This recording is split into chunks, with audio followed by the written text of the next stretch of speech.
Hi guys, welcome back to class of learning. You are with RAHUL Sharma, your friend and guide. And today we are going to deal with the poetry. Poetry क्या है, concept क्या है, कैसे समझेंगे?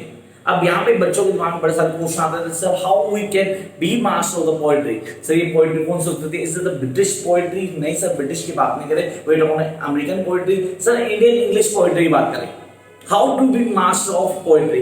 तो segment क्या है, कैसे क्लियर करना है, वो किन चीजों को समझना जरूरी है पोएट्री को समझने के लिए. There are lots of students आज मैं बोलूं मेरे सब्सक्राइबर में तो ब्रिटिश पोएट्री के बैच से सब्सक्राइबर हैं, लेकिन यहाँ पे कैसे करना है यार, हम पोएट्री के पेपर को कैसे क्रैक करेंगे. ये पोएट्री का पेपर आपको किसी भी यूनिवर्सिटी से आ सकता है, whether from Delhi university, IGNOU, Jamia और सर कोई भी university means it can come any of the university. लेकिन पोएट्री को पढ़ना कैसे, how we going to grab the poetry in a first sense. तो for that you guys need to watch this class till end and then take one thing in your mind कि हमें concept को clear करना. The first thing that comes in my mind is to know the concept of poetry. अब ये poetry है क्या और मैं इसको कैसे clear करूँगा? How I'm going to work out this poetry in real sense. पहली चीज जो दिमाग में आनी चाहिए, आपने जब poetry को समझना है तो हमें क्या क्या पता होना चाहिए, किन चीजों को ऑन टिप करना है. सबसे पहले आप poetry को रीड करेंगे. सर अगेन क्वेश्चन को क्लियर करता हूं, ये पोएट्री किसके बारे में है? Is it a British poetry, American, Australian? Sir Canadian poetry की बात करें? नहीं सर, इंडियन पोएट्री की बात करें. तो आप पोएट्री के कॉन्सेप्ट को जानो. व्हाट इज एक्चुअली पोएट्री है क्या? तो सबसे पहला काम क्या करना पोएट्री का, सबसे पहले आप पोएट्री को रीड करना है. You guys need to read the poetry just for yourself. किसी पोएट्री को समझना है आपने तो सर स्पेंसर की कोई पोएट्री है एमिटी सर नहीं, हमने क्या किया सर वेस्ट एंड उड़ाई. सीधा लास्ट इज बात है सर, हमने एक पोएट्री पढ़ी थी that is the Lucy grey, that was name Lucy grey. उस पोएट्री का कॉन्सेप्ट क्लियर नहीं. सर एक पोएट्री पढ़ी थी मैंने कुबला खान, उस पोएट्री का कॉन्सेप्ट क्लियर नहीं हुआ. कॉन्सेप्ट क्लियर करनी सबसे पहले आपको रीडिंग करनी है and that reading is just for yourself, जिसमें आप एक आइडिया क्रिएट करते हैं. ये स्टेप्स बता रहा हूं, इन स्टेप्स को प्लीज फॉलो कीजिएगा. The first thing,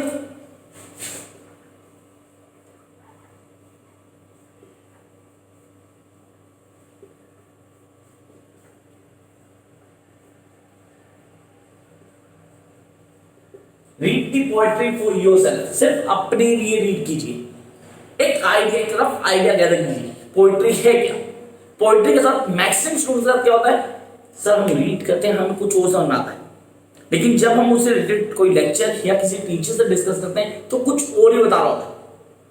तो पहले आपने ग्लिम्स लेना है. You need to have the glimpse of that poetry. वो कहां से आएगा, जब आप पोएट्री को रीड करेंगे.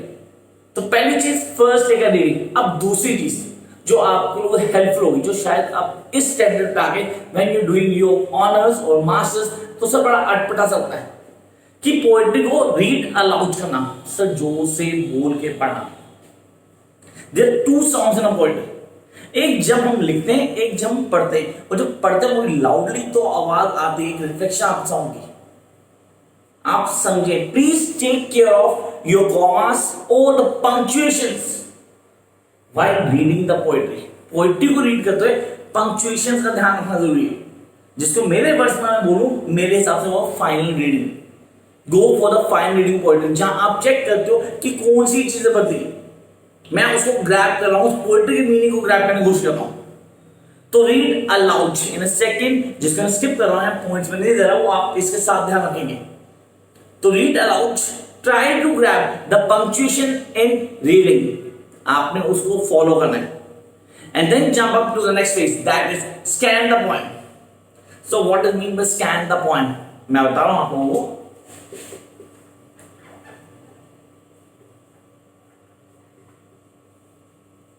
Scan the poem. When somebody says scan the poem, it does mean rhythm and meter. Check the rhythm and meter of the poetry. So what does mean by the rhythm? क्या होता है rhythm? अगर rhythm की बात की जाए,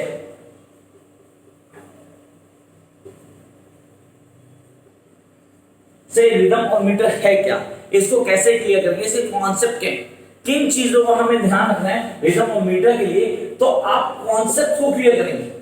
You guys need to clear the concepts. होता है जब हम पोएट्री को पढ़ते हैं गाइस, तो आप चेक कीजिए प्लीज, एक रिदम फॉलो होता है. A A B B A B BC BC। फिर हम मीटर की बात करते हैं। पोइट्री को अगर मैं मीटर की बात करूं तो प्रोसोडी यूज किया गया है। सब व्हाट इज प्रोसोडी, डिटेल के लिए आप मेरी वीडियो देख सकते हैं।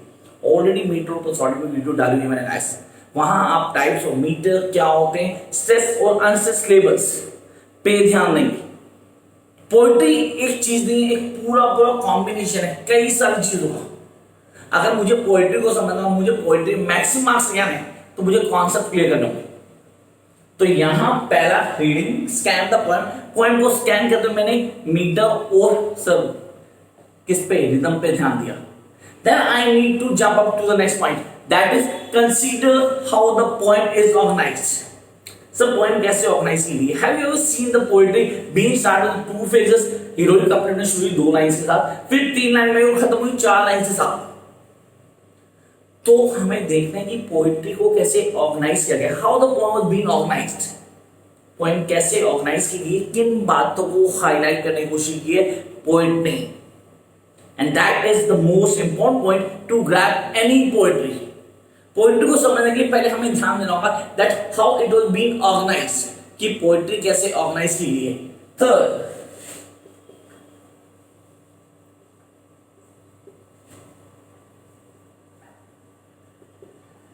हाउ इज इट ऑर्गेनाइज्ड, कैसे ऑर्गेनाइज की गई पोएट्री। तो पोएट्री को समझना जरूरी है। 3 स्टेप्स से सबसे पहले मैं रीडिंग की जो आपने ली थी, उसके बाद दोबारा रीडिंग की जिसको हमने रीडिंग अलाउड किया ताकि हम कॉन्सेप्ट के रिफ्लेक्शन साउंड्स को समझ पाए। देन हमने फॉलो किया सर मीटर और राइम को, रिदम को समझे उसके, and then will get to know how to organize the poetry, poetry organize कैसे की गई। And then come up to the main point, that is look for the literary devices. So what does mean by literary devices? क्या है literary devices? Please थोड़ा detail में बताएं। I tell you,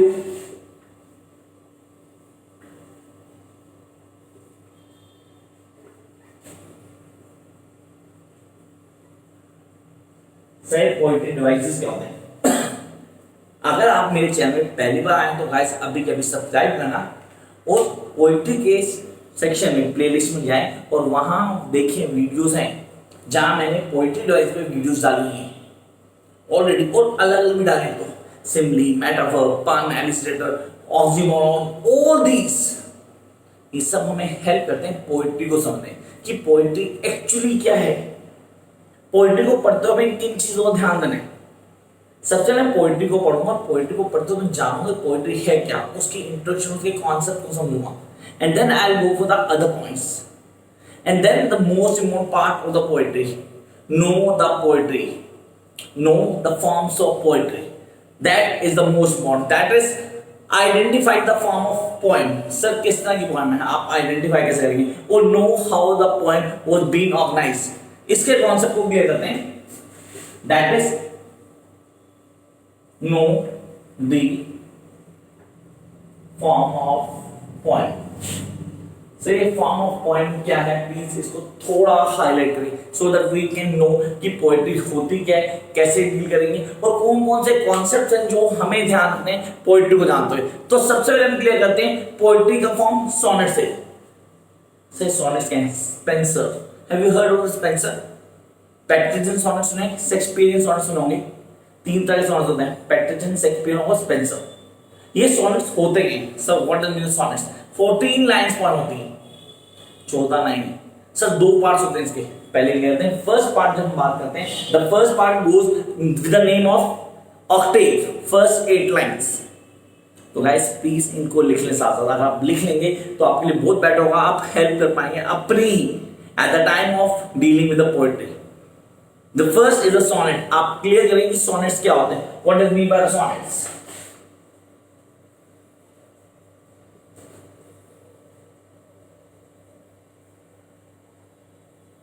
14 lines poem, yes sonnets 14 line की poetry 2 parts में divide की जाती है, first octave, first 8 lines, last 6 lines sunset. हम क्लियर कर पाएंगे, पोएट्री को समझ पाएंगे, हम आइडेंटिफाई करेंगे इजीली कि ये है सोनेट। अच्छा सोनेट में होता क्या है सर, ये कौन लिखता है, नॉर्मली वो आदमी लिखता है जिसका लव अचीव नहीं कर पाता, मतलब जिसको हम प्यार करते तो हमें नहीं मिला, तो उसके लिए एक पोएम लिखी जाती है, that is sonnets.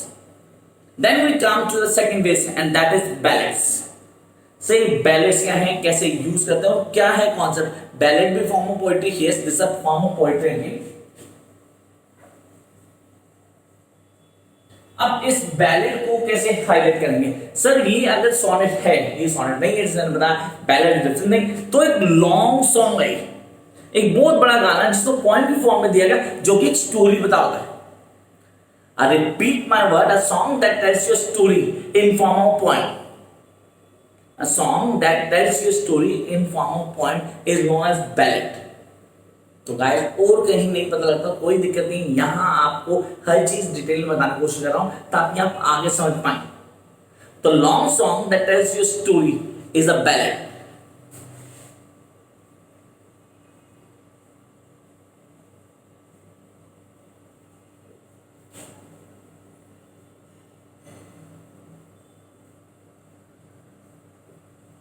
Time to move to the next part. Ballad के बाद हम आते हैं एक्रोस्टिक पर। सर ये एक्रोस्टिक क्या है, हमने तो नाम भी नहीं सुना, we never heard the name of the acrostic.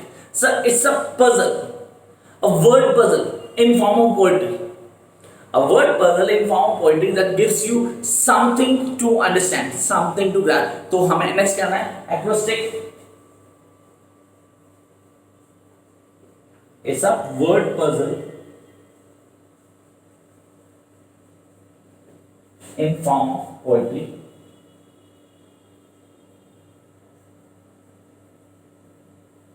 So theme, firstly we work out the sonnets, the ballad, the acrostic. Now jump up to the next one, that is blank verse. You must have heard about the blank verse. आपने सुना blank verse क्या होता है? Say it's a poetry that tells or that has a regular flow. जिसके अंदर एक regular flow है, regular flow होता क्या? किसी भी रिदम का, किसी फेज का, जहां पे लाइंस को एट टाइम चेंज कर दिया जाता है, that is blank verse.